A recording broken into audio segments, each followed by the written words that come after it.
terms of the syllabus,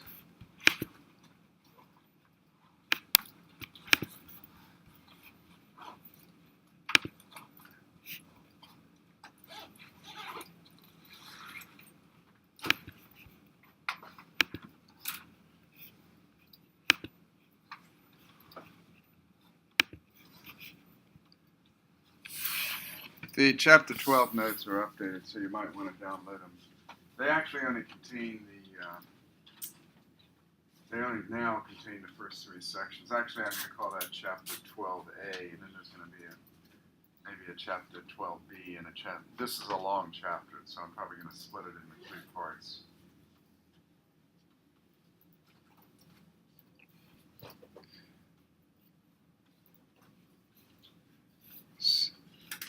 So going over to the course materials, as you'll see in a minute, notice it says at Chapter 12A. So if you download that .rmd file, that will be what you need. And I'll set the working. Well, let me. First of all, I'm going to clear the console and then set the directory to Chapter 12.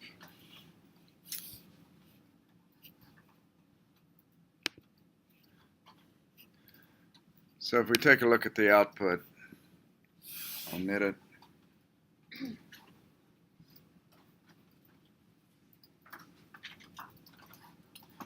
Again, there are 3 sections here. One deals with nested designs. The second deals with randomized complete block designs, and then the third deals with Latin squares. Those are the chapters that deal with controlling the variation.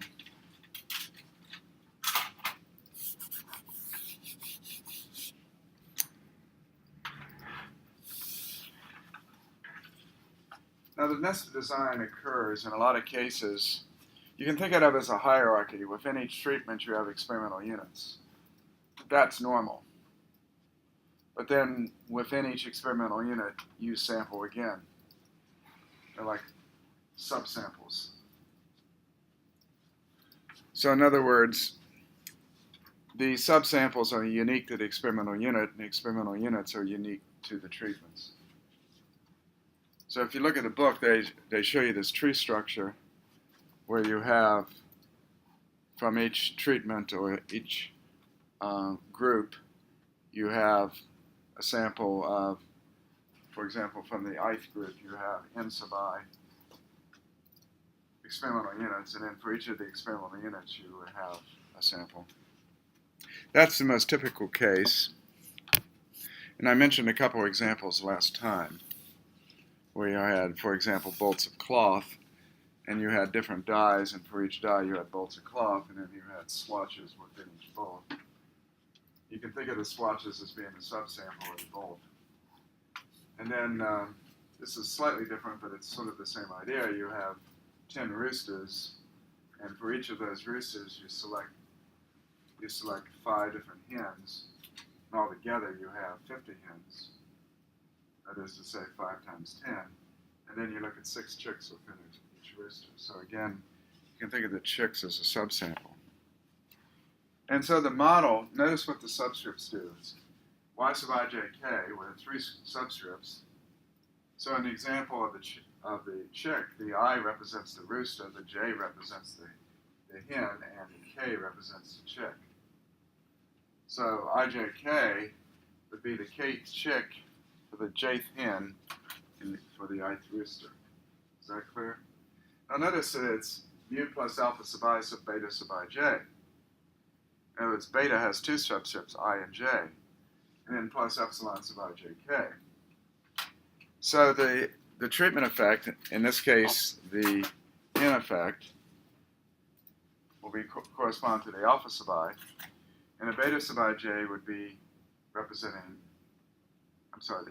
I'm not sure what I said, but the alpha sub I is the rooster effect, and the beta sub ij is the hen effect within the ith rooster. So there are 2 subscripts for beta. Then epsilon sub ijk is the variability due to the kth chick. But again, that's relative to the j, to the j pin and the ith rooster. Now, keep in mind that there are several assumptions we're going to make. We're going to, by the way we've defined this, the beta effect and the epsilon effect are both random. But the alpha effect could be random, or it could be fixed. In the first example, where I have 4 dies, if you assume there's 4 dies that you're interested in, then those 4 dies represent the alpha sub I effect, and they're fixed. On the other hand, for roosters, we're not really interested in those 10 roosters. We're assuming they're a random sample of 10 roosters out of some large population. So in that case, the alpha sub I is random. So we're either assuming fixed or random for the main effect. And if it's fixed, we assume the normal thing, the sum of the alpha sub I is equal to 0. And if it's random, we're going to assume that the alpha sub I will be independently normal with mean of 0 and variance sigma squared sub A. And as I mentioned to you, we will assume that the beta and the epsilon are random. So the beta sub ij, we're going to assume are independently normal with a mean of 0 and a variance of sigma squared sub b. And notice that we're not assuming that variance depends upon a particular rooster. So we're assuming a common variance. And epsilon sub ijk is again infinite normal, means 0 variance sigma squared. And again, that doesn't depend on the hen or the rooster. That's the variance across all hens and roosters. So that's the model we're going to assume. Now, of course, when I say we're assuming something, then don't take that as fact. Ideally, you're going to check these assumptions. So there are various ways we could do it graphically, for example. We could check those assumptions. But what are we interested in terms of testing? We're interested in a couple things. We're interested primarily in the alphas. And if it's a fixed effects, we're interested is there an effect difference? That is, in the top one, are the dies different? And so we'll assume that all the null hypotheses will be testing at the alpha sub I is equal to 0. And for the rooster example, we would be testing that the sigma squared sub A is equal to 0. Now there's a secondary hypothesis, and that is that the sigma squared sub B is 0. Now there are a lot of mistakes that people could make in analyzing this data. If you simply throw all of the, let's take the rooster example. If you simply throw all the hens and all the chicks together, in other words, if you look at the 300 chicks, okay, then there are really how many chicks for each rooster? Well, there are 10 roosters, so they're going to be 30 per rooster, right? So if you would assume that those 30 chicks constitute the error term, just forget the hens, then I would claim that the test is too liberal. And I'll show you why in a minute. So let's go down and look at how we would compute this. And there's a definition, and then there's a computing formula. The computing formula is useful if you were doing this by hand. But let's look at the treatment.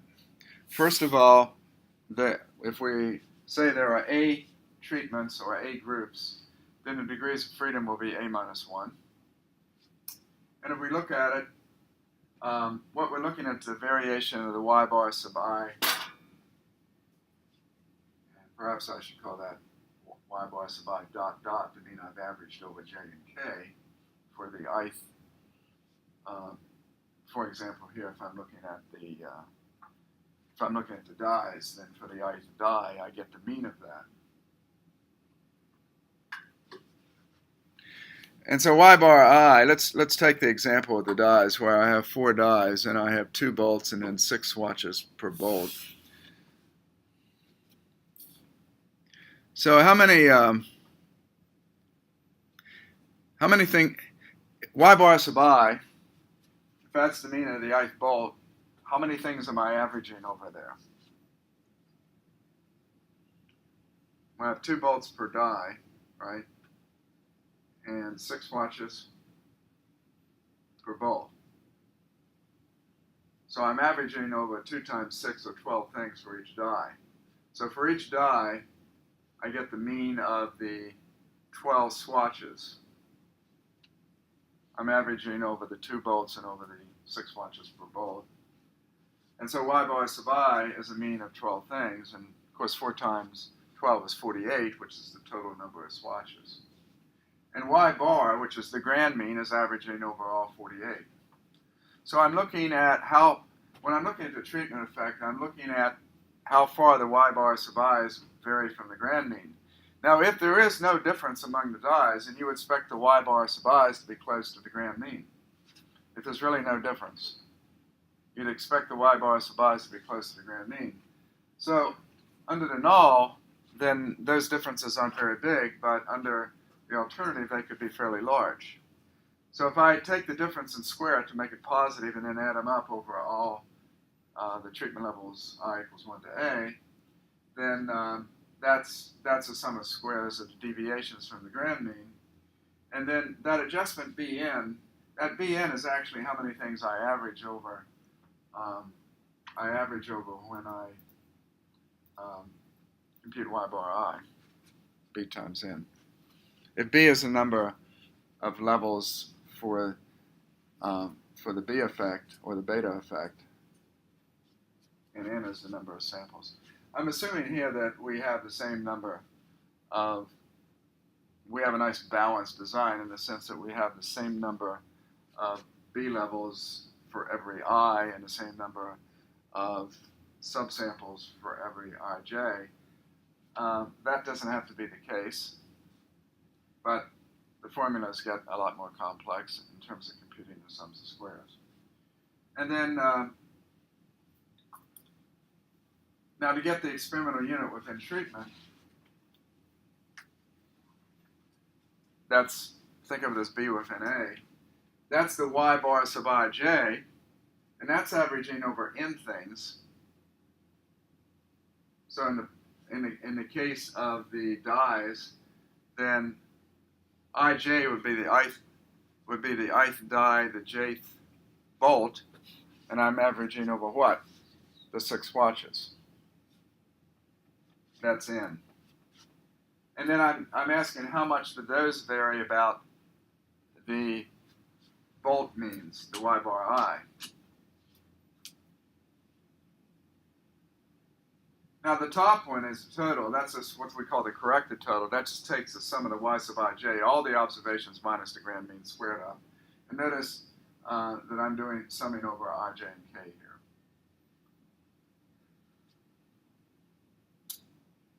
And then I have, I can think of a subsample sub ijk, and that can be defined in the sense that the sum of squares for A plus the sum of squares of B plus the sum of squares for the subsample, they have to add up the sum of squares of total.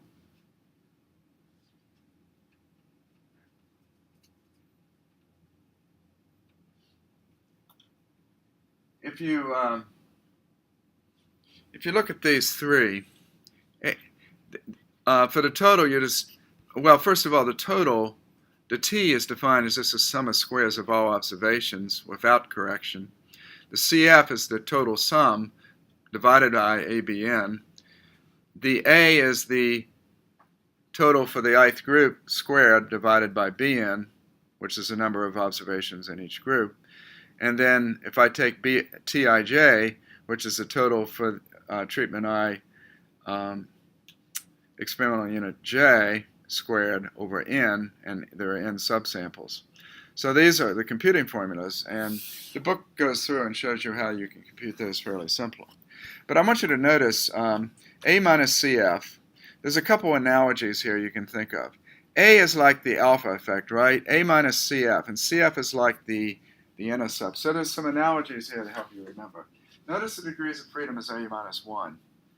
Think of substituting for A, capital A, and substituting for 1, CF, the correction factor.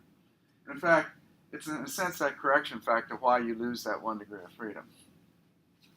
So I have A minus CF.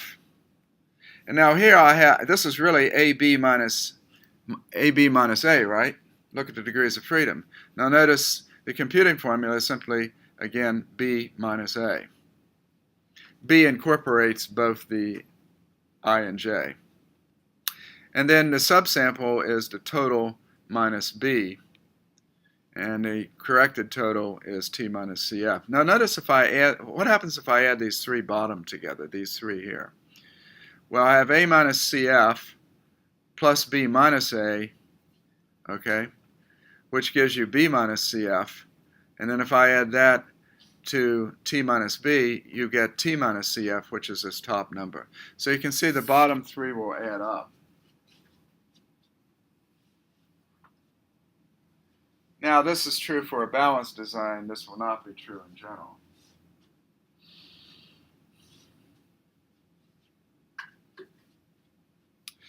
So if you're computing it, this is the way you could do it by hand.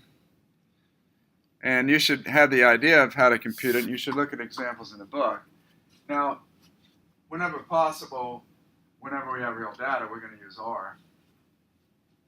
But I'm just showing you that you can compute it by hand, and believe it or not, in the 60s, you actually had to do it this way. So things are a lot easier now. SAS was actually developed in the late 60s, and that was a major breakthrough. Because prior to that, there was some proprietary programs, but there was, well, SAS is proprietary too, just that none of the other programs are real widespread. So computing these, in the 50s and 60s was not an easy task. Now, if we look at the expected mean squares,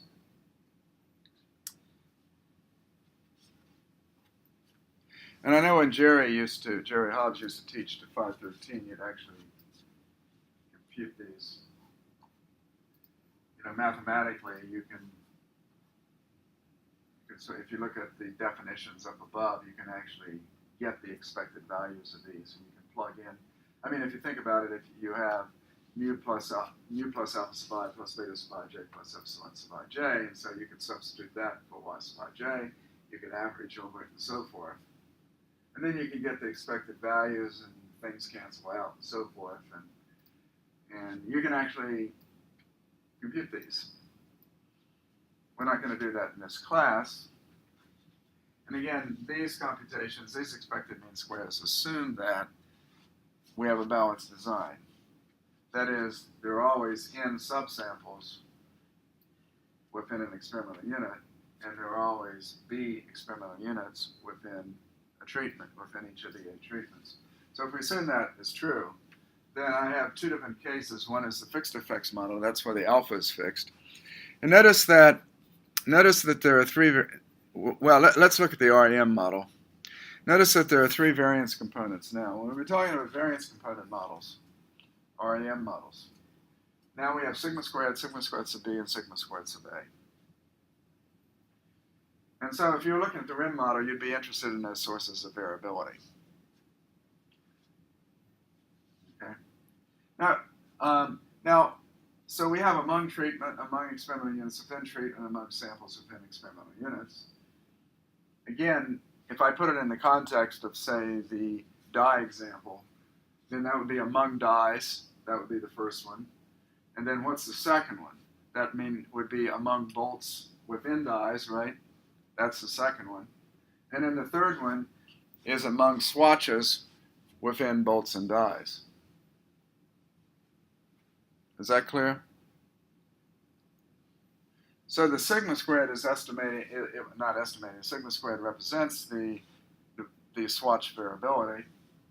whereas the sigma squared sub b represents the bolt variability, and the sigma squared sub a, in this case, of course, for that example, it's really a fixed effect, but the sigma squared sub a would represent the die variability, if die were a random effect.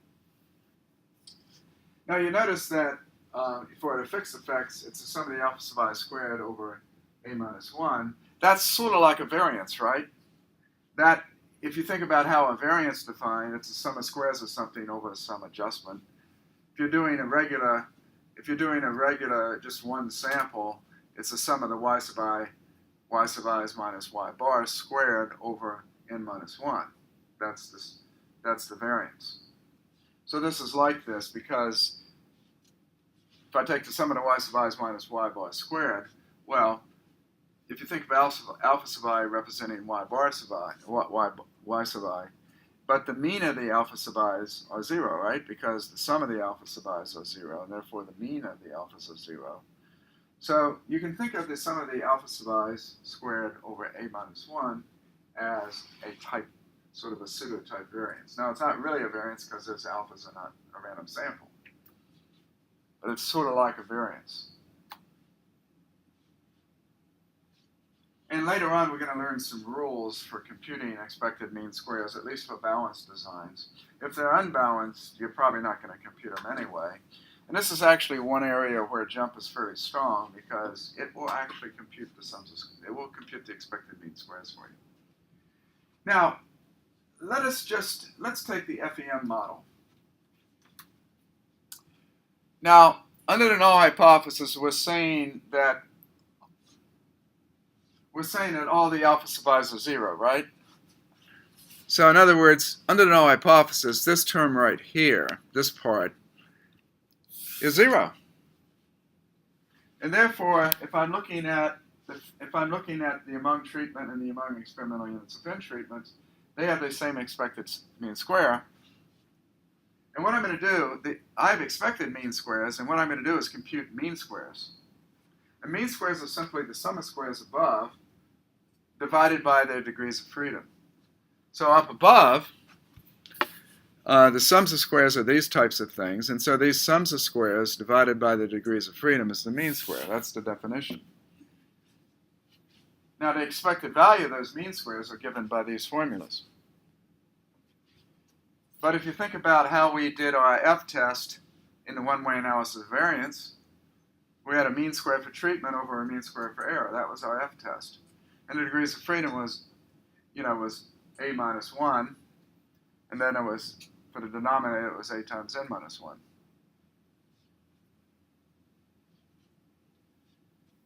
Well, if you think about this, how do you think you would test that the alpha sub i's equals 0? Well, if the null hypothesis is true, if I look at the expected mean squares, and the null is true, then this ratio would be 1. Because sigma squared plus n times sigma squared sub b for the treatment would be the same as sigma squared plus n sigma squared sub b for the experimental units with n treatment.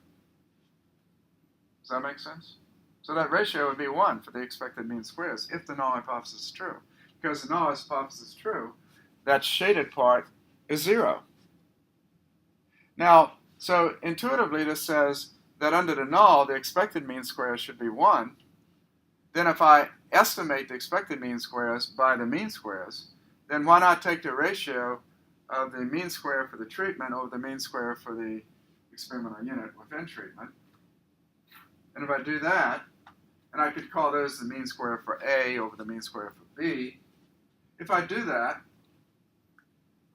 then I would expect that ratio to be about 1 under the null, and I'd expect it to be greater than 1 under the alternative. Why? Because under the alternative, I expect this to be positive. It can't be negative, right?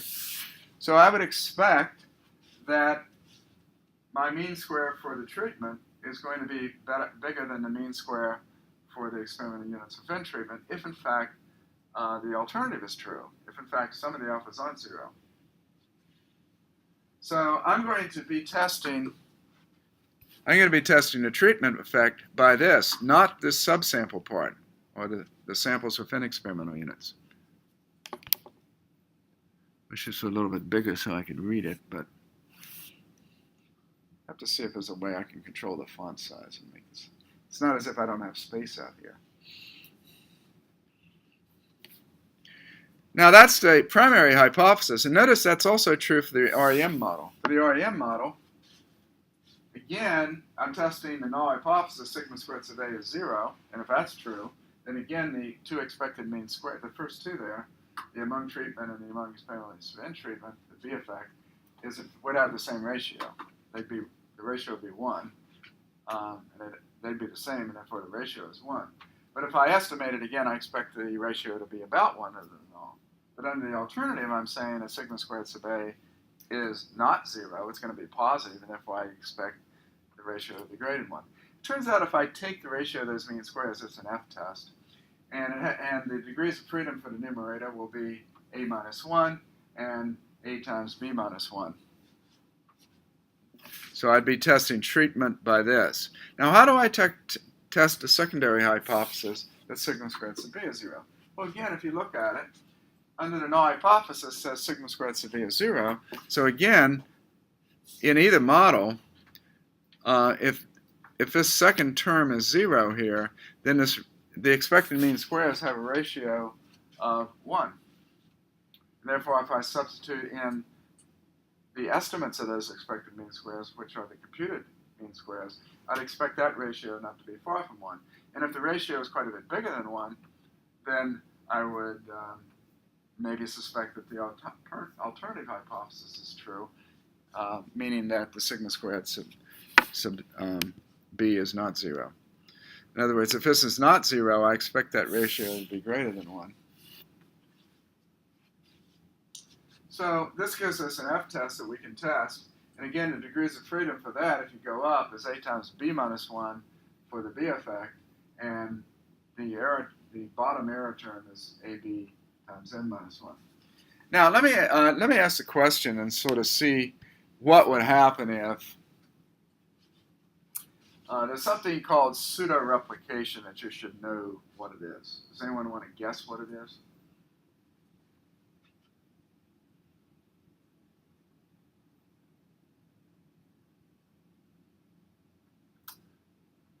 Well, let me give an example of it.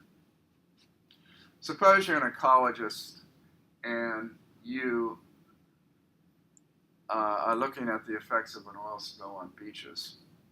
So you go out and you're gonna, your Y variable is going to probably, it could be chemistry, it could be biology, it could be, you're looking at the effect on various species, for example. So the idea is you're gonna maybe go out and get a quadrant, and you're gonna throw it down. But let me just come back to that. You're gonna throw it down and you're going to count how many of each species you find. Now, these are counts, and the distribution may be Poisson, so we need to be careful here. Unless it's a very common species, in which case maybe it's normal. But again, let's ignore that for a moment. The other thing you might do is measure the chemistry of the site. And so you could actually sample in several different ways. But how might you do it? Well, first of all, you'd like to get a random sample of beach, and you'd like to get a random sample of beaches that are oral, let's say, and a random sample of beaches that are not oral. Okay? So if that were the case, you would have what we call a completely randomized design if you randomly sampled the beaches. So you've got oil beaches and non-oil beaches, and you get a random sample of oil and a random sample of non-oil. Now, this isn't quite as trivial as you might think, because the beach types may differ and may have to stratify, because some beaches may be nice and sandy and others might be rocky. And so this is a non-trivial problem, but let's assume that we have the same beach type. Of course, then you have to look, is the orientation of the beach the same? Is the fetch the same? And so on and so forth. So there are all these factors in designing an experiment like this, but let's assume that we can control those other variables too. So how might you do it? Well, if you're an ecologist, you may lay down transects on each beach. Maybe you lay down 3 transects on each beach. Then you got another problem. I'm just telling you the complexities of it. Something that might seem simple on the surface. the species you find at low tide are not the same species you find up at high tide. That is to say, as you go up the beach, on low tide, those species are usually underwater. And so you have tidal zones. And the species you find at low tide versus the ones you find at high tide, which are often exposed, because often the water is down lower. And then you have, so you might say, okay, I have 3 tide zones, low, middle, high. But again, that's a complication. Except that I'm pointing out to you there are a lot of complications on a study like this. So if you get a transect, then maybe you sample 3 transects per beach, right? Well, those are subsamples because the beach is the experimental unit. The beach was the unit to which you applied the treatment. The treatment in this case is oral, or not oral. So the beach is the experimental unit. The transects are subsamples. Then, if we assume that we're going to sample within a certain tidal zone, you may then throw down transects, maybe 2 or 3 per transect in a certain tidal zone. So now we have transects. We now have quadrants within transects within beaches.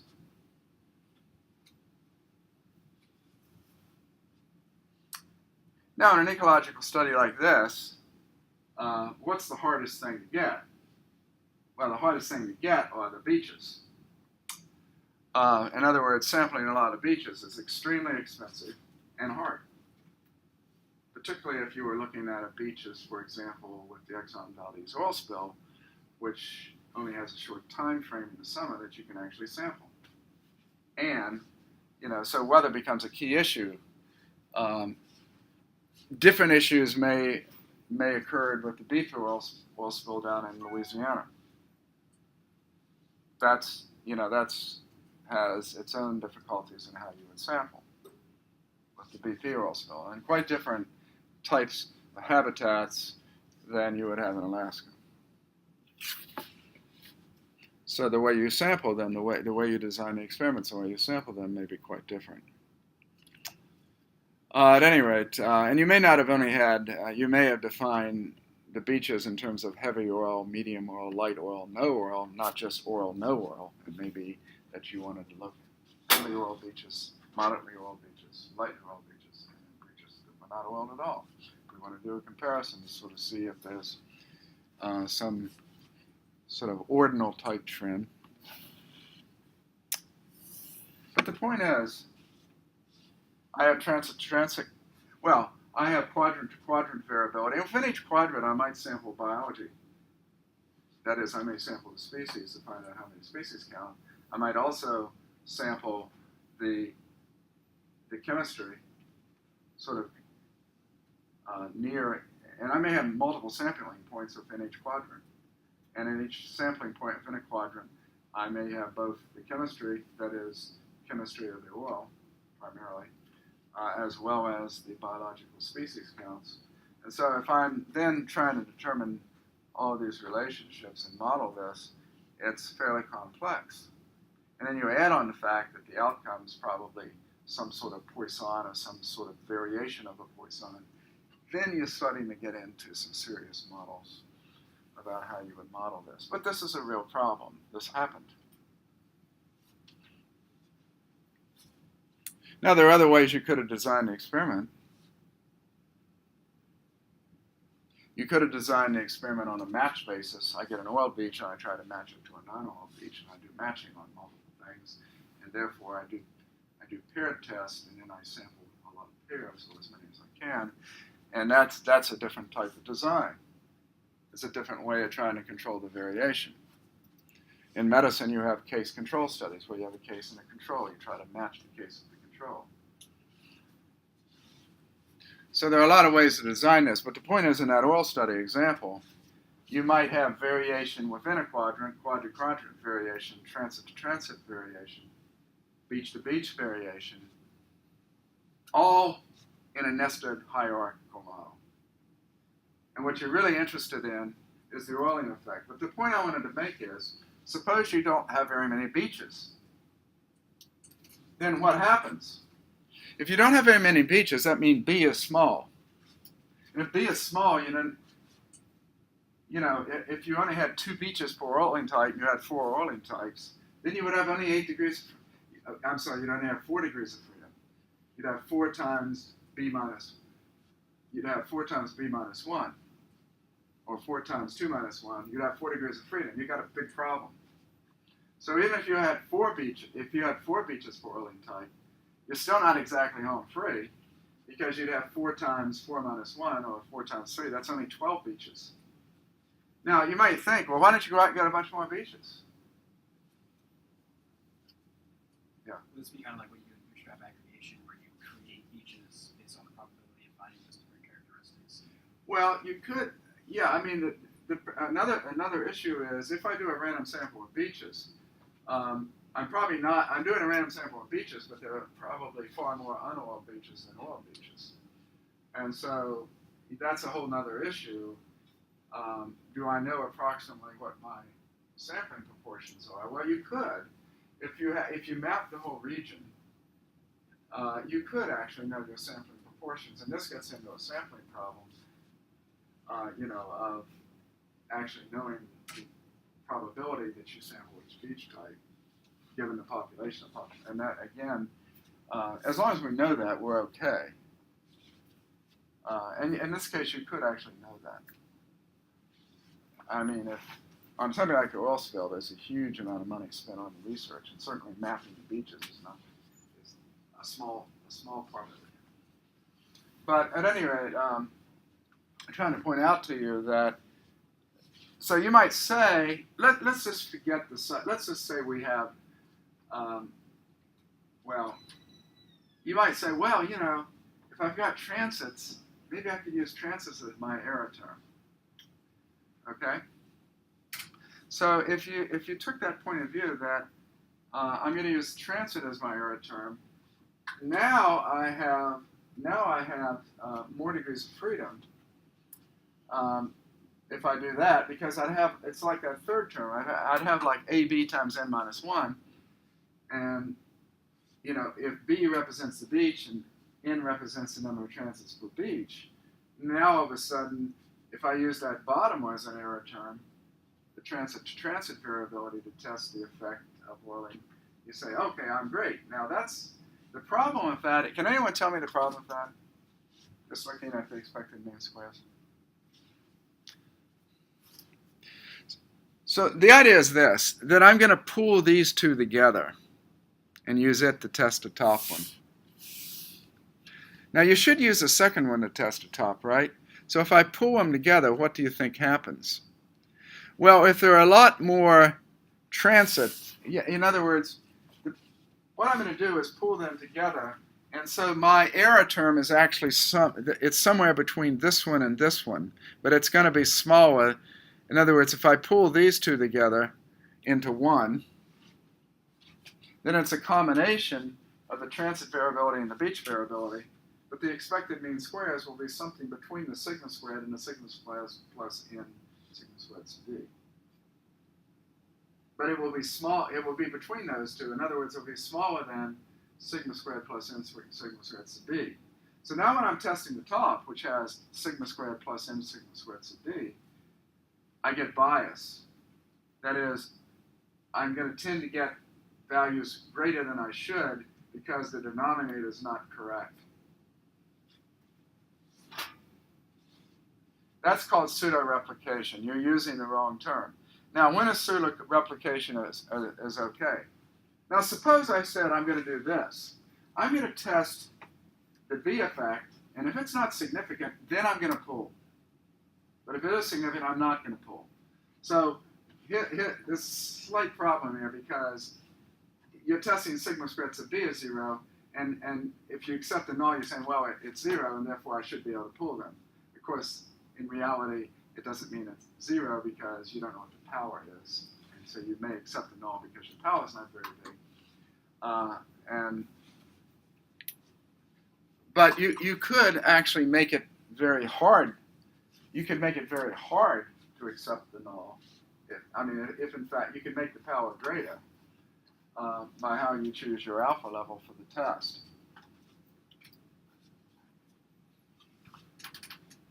Okay, so if I make it easy to reject by choosing a large alpha level, then like if I set alpha to 0.10 instead of alpha to 0.05, okay, so I make it easy to reject, then you might consider pooling. But again, that's called pseudo replication. Now, this is the kind of mistake a lot of researchers make. If you consciously make it, and you actually make it hard to accept the null, and so if you do accept the null, you have some level of confidence that the sigma squared sub b is in fact 0, then pooling is a little bit better. But again, this is a controversial topic. So you got to see the term pseudo replication. That's what we mean. You're using the wrong error term. In the case I described, you'd be using the transit as the error as opposed to the beach.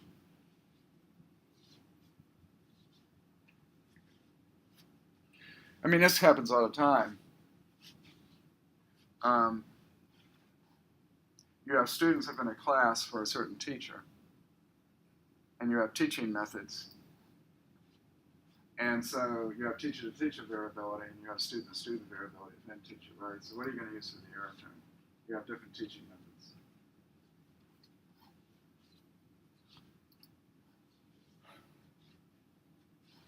And so typically you may have different teachers teaching different. You may have a sample of teachers teaching method A and another sample teaching B. But you also then measure student. What you're really measuring on are the students, how they perform. So again, if you use the student as the error term, that's not correct. Now, if there's no teacher-to-teacher variability, then it's okay. But again, that's something that you have to be careful about. Okay, well, let me go on. Let's take a look. I don't want to. That's an important point, but I don't want to get too carried away with that. Suppose that then you have 5 types of car, and you have 2 cars sampled. We're testing cars on miles per gallon. And let's suppose you have 5 types of cars, and you have 2 cars per type, and you select n tests per car. Okay? So how do we fit the model? Well, first of all, we're going to read, and this is the taxicab data, which it's posted. So so I read that in, and this is the first 6 observations.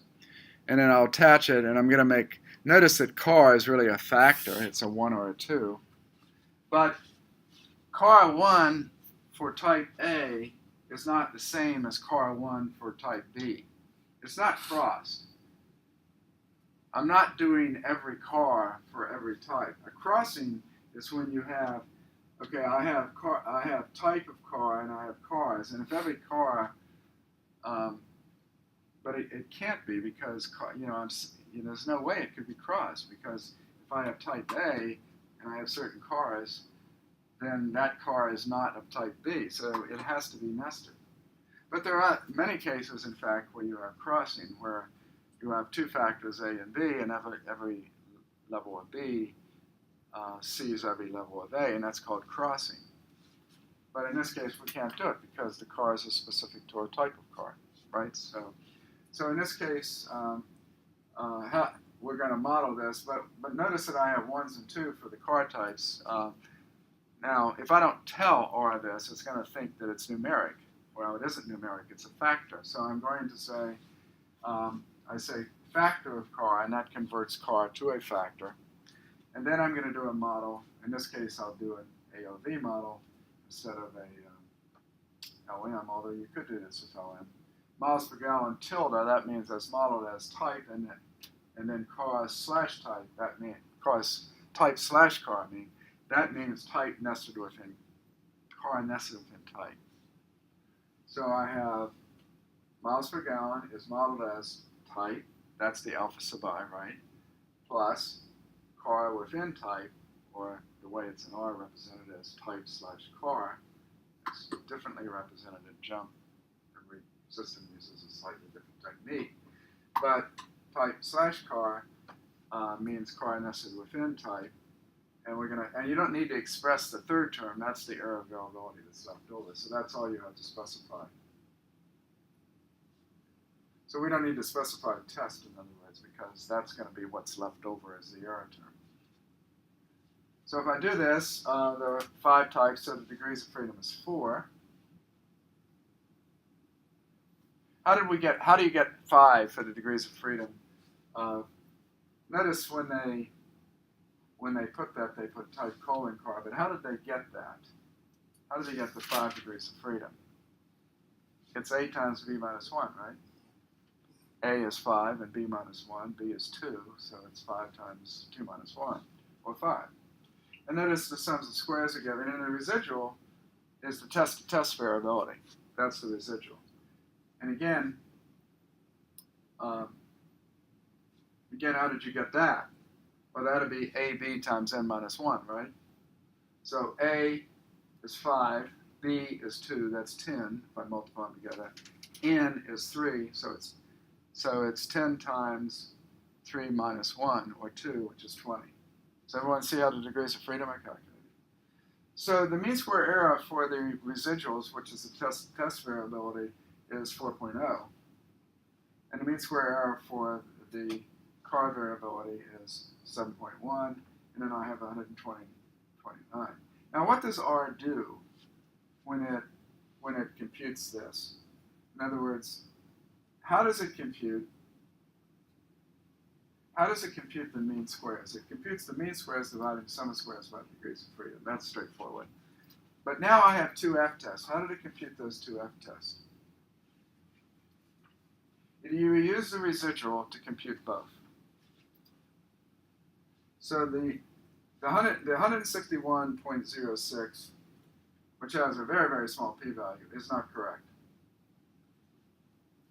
The Carvin type, which has a mean square of 1.4 divided by the residual mean square of 0.2, which is, and again, those are rounded off, so that ratio is 7.11. That is correct. So if you look up here, you can see that the test here is correct, but if I'm using this denominator to test that, then that test is going to be quite liberal. The f-test is going to be way too big. So that's not going to be right. Okay. So in order to compute this, what we'd really do is take the 1.43 and divide it into 32. So in other words, this 32.32 divided by 1.43 would be the actual ratio that I'm interested in for my f. And that would be,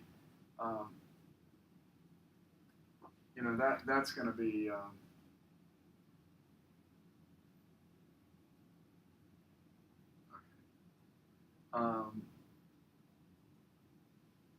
that's below here is are the actual values. These are the actual values that you want. So the actual f-test should be 22.6, and these are the critical values which I've computed down here. And so you can see that we still reject, but it's not. The rejection is not nearly as strong as what we had before. Okay.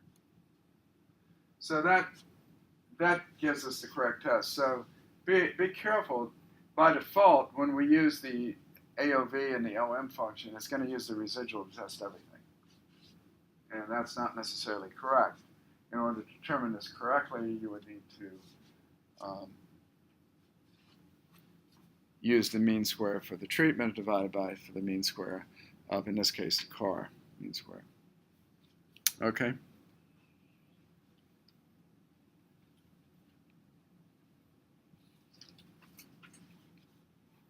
Okay.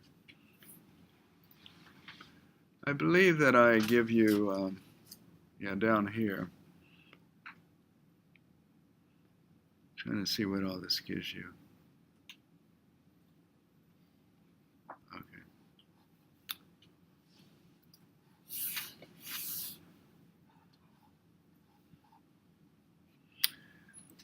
Now, we can compute, let's go back here. If I look at the model, if I model this as a function of type, and I say type -1, the -1 means we remove the intercept. And that just fits a model mu sub I. That fits a model y sub I jk equals mu sub I plus epsilon sub I jk is what it fits. But those are the means for the 5 different types. And there are various ways that I'm showing you 2 ways that I can compute those means. The first way is I fit a model with any type, but I subtract out the intercept. And this way I'm saying by miles per gallon. I'm getting the mean over type for miles per gallon. So notice that they're the same in both cases. The more standard way would be simply to compute the means this way. And again, that's fine as long as the design is balanced.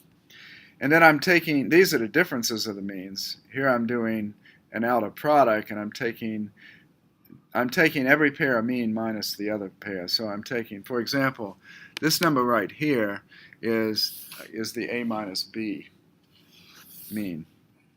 And so we could do Fish's LSD.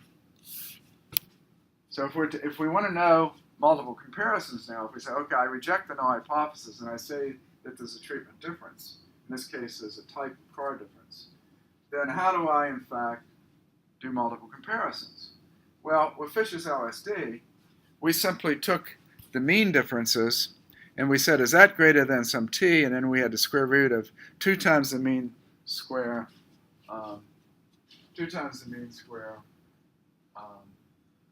over the sample size. Okay, in this case it's b times n. But notice what mean square is used. In other words, the mean square for b is the mean square that's used, not the mean square for the error term. So that mean square, if you look at that, and again I'm assuming equal sample sizes, those y sub ij's are averaged over bn observations. B in this case is the number of cars, n is the number of tests per car. So in this case there are two cars per treatment and 3 tests per car, so b times n is 6.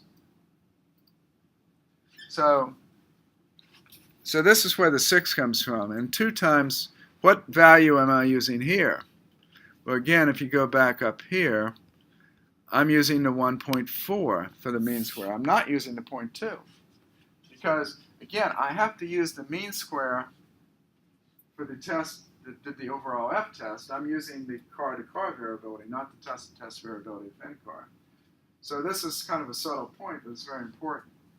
So when I'm doing the Fish's LSD, again, you have to use the correct error term. This is something people do wrong all the time. If they don't know statistics, they often use the wrong error term. If it's a simple experiment, and you have groups and sample, and you have experimental units sampled from each group, then that's simple. But even then, a lot of times people will simply do t-test and not do the AOV procedure. But again, let's take a look at this. This is the t quantile times the square root of 2. That's the mean square for b. In this case, it's the mean square for the car-to-car variability within the type of car.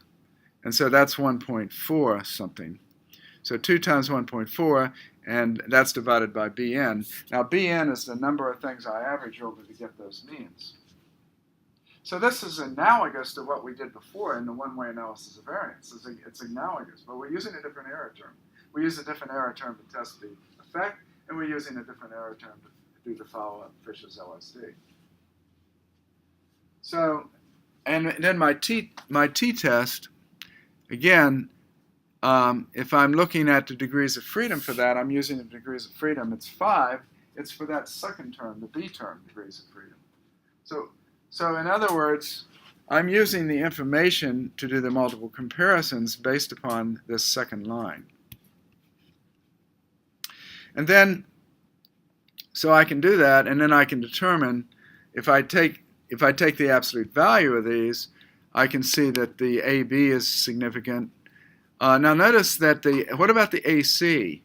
The absolute value is 1.733, and this is 1.774. It's not significant, although it's very close. So if I look at AC, the 1.733, take the absolute value, that's not greater than 1.774. So technically, I would say that that's not different. The AD is significant. The AE is not. The BC is significant, the BD is not, the BE is significant, the CD is significant, the CE is significant, and the DE is significant.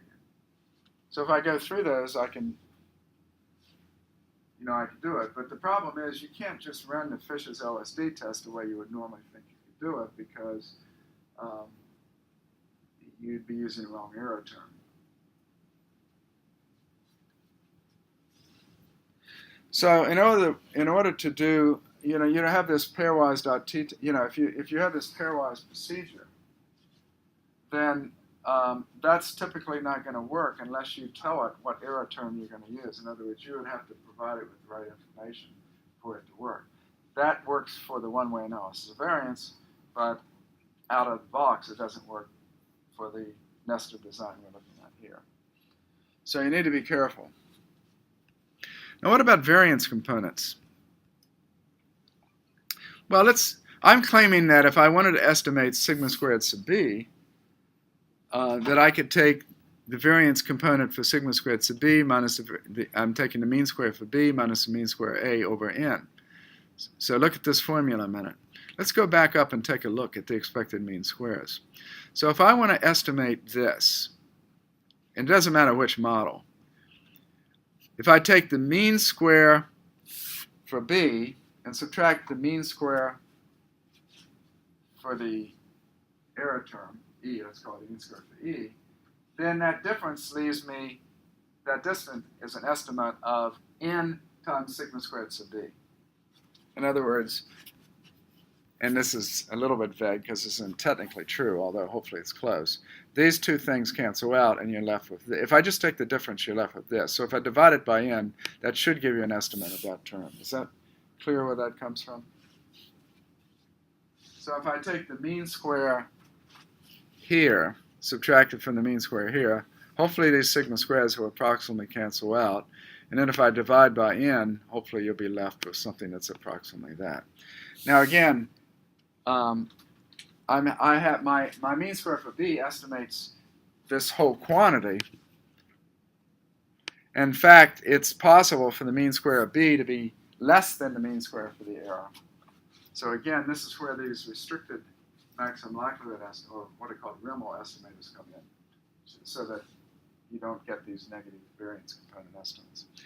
And if you do get a negative value, just set it equal to 0. That's sort of the traditional way of doing it, at least. So if I take a look at this, if I take the mean square for b minus the mean square for e over n, I get an estimate for the variance component of 4.09. And then sigma squared by itself is in fact the variance component in our case. So in our case, we have two variance components. The bottom one, the 0.201, is estimating the variability of the test-to-test variability within cars. And then the 0.409 is the variability of cars within type. Now notice the car-to-car variability is bigger than the test-to-test variability within cars. That's not surprising. There's a lot more things could vary from car to car than different samples.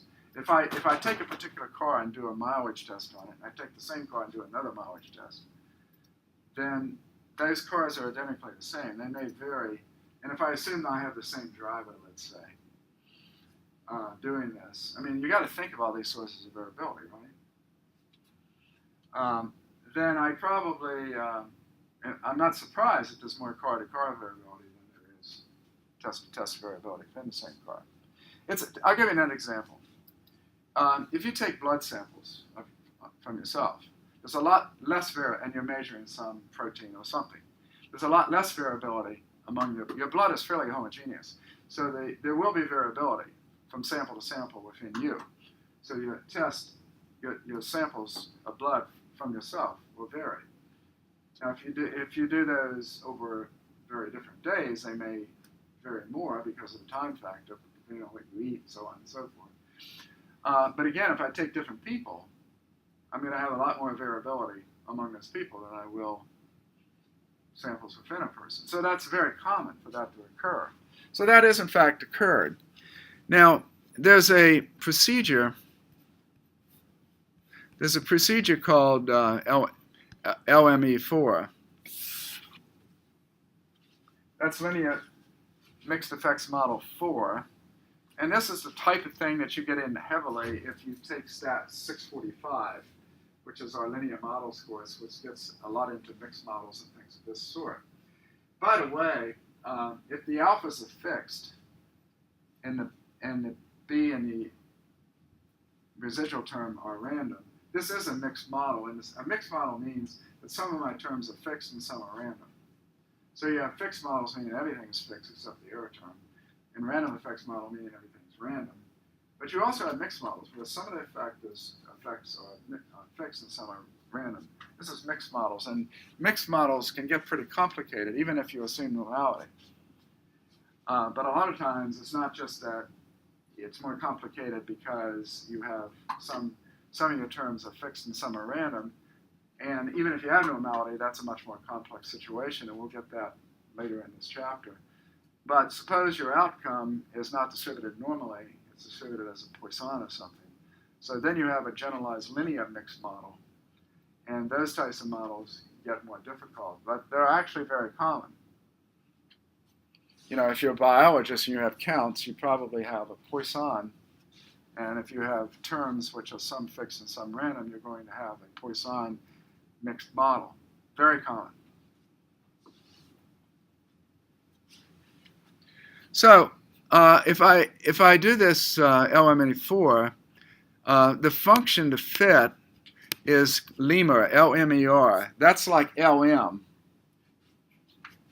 This is the LM version of the model. And this says model type plus 1 for the n-type / type car, and that's actually a nesting term. And if we do that, we actually get several things. But one of the things we're going to get out of this, if you look down in here, right in this area, you get your variance component estimates, and you actually get a standard deviation of those, so we could have some measure of how accurate these are. So by using this model, and I'll talk about this lemur function more as we go through, but we can get the variance components out of it. Okay. And we actually can get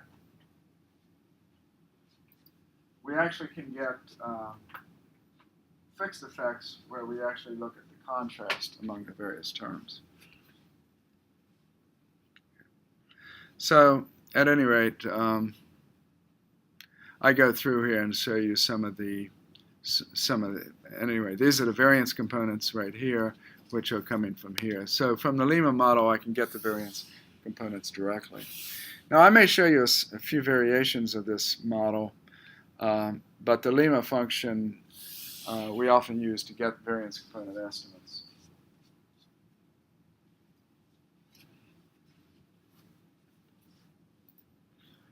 Now, I'm going to come back to this model a little bit. I'm going to look at several variations of that.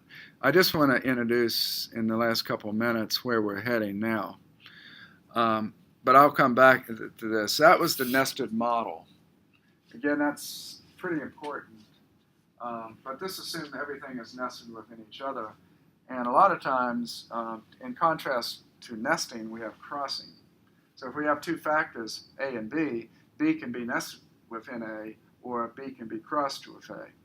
And the difference is, if the levels of B are unique to the level of A, then it's nested. But if every level of B sees every level of A, then it's crossed. And so once you see examples of this, you'll be able to tell the distinction between nesting and crossing fairly simply. But now I want to get into something that's a little bit different, and that is controlling variability. And we're going to talk about block designs, and this is where we're trying to control the variation so that we get a more precise way of testing hypotheses or estimating parameters. We have to control the variability. That is to say, if you have too much noise, then you want to be able to control that noise so that the signal comes through. So how do you do that? Well, you know, if you're a psychologist and you're doing rat studies, you try to get rats that are genetically almost the same. So you remove the genetic component. So when you're comparing some treatment on those rats, you're hoping that the differences you see are due to the treatment, not because of the rat-to-rat variability. If the rat-to-rat variability is too high, then it will ground out perhaps the treatment effect. So that's sort of the idea. So I'm going to be contrasting two different designs: a completely randomized design and a randomized complete block design. A completely randomized design is where I sample a group of experimental units for each treatment. And that's sort of what we were doing in chapters 10 and 11. We have groups and we sample from each group. We call that a completely randomized design. But a block design says we have blocks. So if you think about it, suppose you had varieties of corn and you had different farms. So the problem is if you took for each variety, you had a sample of farms for each variety, and if a farm appeared on one variety, it didn't appear on the next variety. The problem with this is that there could be a lot of farm-to-farm variation. So suppose you put each variety on each farm. Then we think of the farm as being a block, and you're comparing varieties within a farm, but you are averaging that across farms, but your comparison is always within a farm. And so you remove that farm-to-farm variability. And so that's sort of the idea of a block design. And the model is simply mu plus alpha sub I plus beta sub j plus epsilon sub ij.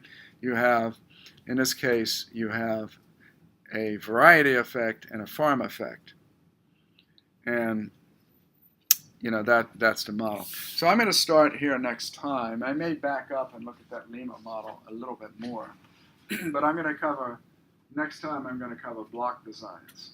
I'm going to spend a little bit of time, but not as much time covering the Latin square. It's not used nearly as much as the block design. Now, the block design is also used in medicine, but it's called matching. So, any questions?